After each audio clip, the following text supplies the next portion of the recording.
Nahuli kam sa Muntinlupa ang pananakit ng isang lalaki sa dalawang senior citizen na pasahero ng jeep. Aminado ang LGU na matagal ng problema sa lugar ang panghaharas ng mga namamalimos kapag hindi sila nabibigyan.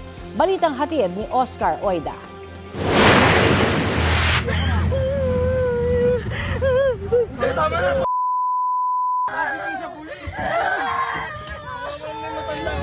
Binalot ng takot ang mga pasahero ng isang jeepney nang paulanan ng suntok ng isang lalaki, ang isang pasaherong senior citizen sa Muntinlupa.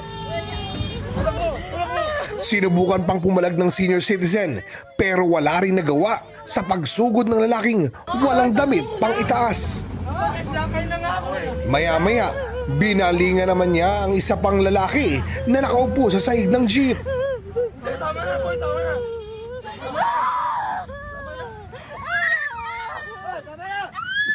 Ilang beses siyang sinipa ng suspect habang walang magawa ang ibang pasahero kundi umiyak at magmakaawang tumigil ang pananakit.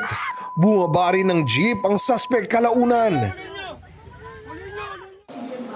at naaresto ng Muntinlupa Police.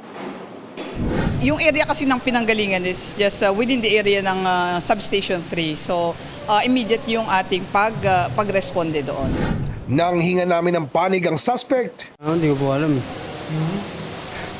Hindi ko po natatandaan. Hindi mo na natatandaan? Nakasakay lang ako sa jeep eh. Tapos? May nakaaway po ako. iniimbestigahan ng pulisya ang sanhi ng pananakit. Pero ayon sa nakalap na impormasyon ni Muntinlupa City Mayor Rufy Biazon, Ang nakuha ko lang naman is yung sumakay nga dun sa passenger jeepney at yung typical na nanghihingi, nahaharas pagka hindi mo nabigyan.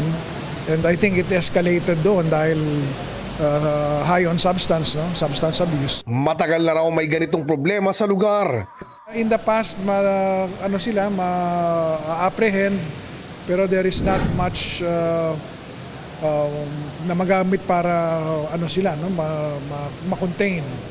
Usually nababalik lang din sa community. Kaya community work siguro ay isa namin na papag-igtingin ngayon. Nakakulong na ang suspect na naharap sa reklamong physical injury. Ligtas naman ang mga biktima.